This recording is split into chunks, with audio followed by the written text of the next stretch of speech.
নমস্কার, কেমন আছেন সবাই? নমিতা পোরেল ব্লগসের নতুন একটা ব্লগে আপনাদের সবাইকে স্বাগত।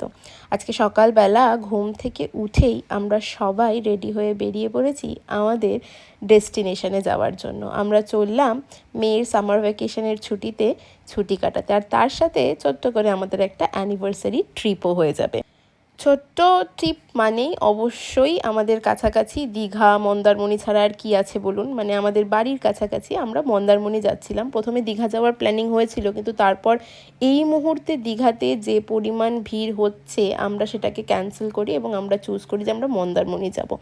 তো এই করতে করতেই বাসে চড়ে 7-8 ঘন্টার পথ পেরিয়ে চাউলখোলা স্টপেজে নেবে, সেখান থেকে টোটো ধরে চলে এসেছি আমরা আমাদের ডেস্টিনেশনে।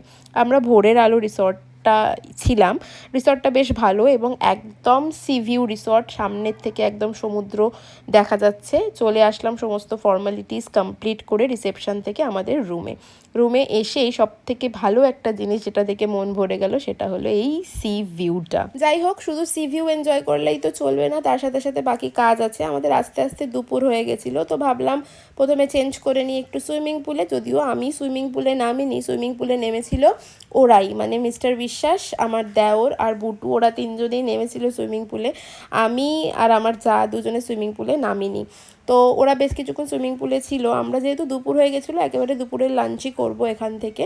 তারপরে সুইমিং পুলে কিছুক্ষণ মজা টজা করার পর ওখান থেকে আমরা চলে গেলাম সোজা সমুদ্রে। আর সমুদ্রে এসে আমি একটু জলে পাই ভিজিয়েছিলাম, কিন্তু পা ভেজানোর সাথে সাথে সব থেকে বড় বিপত্তিটা হলো একটাই, সেটা হলো মিস্টার বিশ্বাসের চেনটা ছিঁড়ে গেছে। কেননা সমুদ্রে গিয়ে বুটু না জলে একেবারেই নামতে চায় না। ওর বাবার কোলে ছিল আর হাতটাকে টেনে ধরেছিল, আর ব্যাস চেনটা গেছে ছিঁড়ে। এটাই সব থেকে ভালো জিনিস যে চেনটা সমুদ্রে পড়ে যায়নি, না হলে তো হয়ে গেছিলো পুরো ঘোড়াটাই মাটি।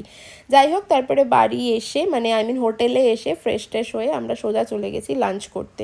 সকালবেলা সেইভাবে আমাদের কিছুই খাওয়া হয়েছিল না, তো সেই কারণে একদম লাঞ্চে দুপুরে ভাত নিয়েছিলাম, ডাল, আলু ভাজা, পটল আলুর তরকারি আর সাথে মাংস। খাওয়া দাওয়া নো ডাউট ভীষণ ভালো ছিল। সব থেকে যেটা ভালো লেগেছিলো আমার সেটা হলো পটল আলুর তরকারি। তারপরে বেশ কিছুক্ষণ সবাই মিলে আড্ডা দিয়ে, ওরা তো বাপ বেটি দুজনে ঘুমিয়ে পড়েছিল আর আমি ব্যালকনিতে গিয়ে হাওয়া খাচ্ছিলাম। তারপর বুটুও ঘুম থেকে উঠে আমার কাছে চলে এসেছিল। বুটু যখন ঘুমের থেকে উঠেই পড়েছে, ভাবলাম মা বেটি মিলে একটুখানি রেডি হয়ে সমুদ্রের পাড় থেকে ঘুরে আসি। মিস্টার বিশ্বাস ঘুমাচ্ছে, আর ওকে ঘুম থেকে তোলার বৃথা চেষ্টা করার কোনো প্রয়োজন নেই। দিয়ে বুটু আর আমি দুজন মিলে একটুখানি রেডি হয়ে চলে গেলাম সমুদ্রের পাড়ে হাঁটতে। সমুদ্রে ঘুরতে এসে মেন আকর্ষণ তো সবসময় সমুদ্রেই থাকবে, সেটা খুব স্বাভাবিক ব্যাপার। আর মন্দারমণিতে এমনিতেও আশেপাশে সেরকম কোথাও যাওয়ার নেই। ওই সি বিচ আর একটা মার্কেট আছে, সেই জায়গাটাও এক্সপ্লোর অবশ্যই করব, কিন্তু পরের দিন। আজকে এসছি, আজকেই গিয়ে সমস্ত কিছু ঘোরাঘুরি আমরা করব না। যাই হোক, এখানে সূর্যাস্ত যাচ্ছিল এবং ভিউটা এত সুন্দর দেখতে লাগছিল। অনেকে মাছ ধরে ফিরছিল, অনেকে ওখানে ক্রিকেট খেলছিল। মন্দারমণিতে যখন জোয়ার থাকে তখন জলটা না একেবারে উপরে উঠে চলে আসে, আর যখন ভাটা হয় জল অনেকটা নিচে নেমে যায়। তার মধ্যেই মিস্টার বিশ্বাস এসে ঘুম থেকে উঠে আমাদের জয়েন করেছিল। তারপরে একটু ঘুরে টুরে চলে আসলাম সন্ধেবেলা চা খেতে। আর আমার সবসময় ব্ল্যাক টি তো প্রয়োজনই। আর সন্ধেবেলা আমাদের রিসর্টটায় আলো জ্বেলে ঠিক এই রকম দেখতে লাগছিল।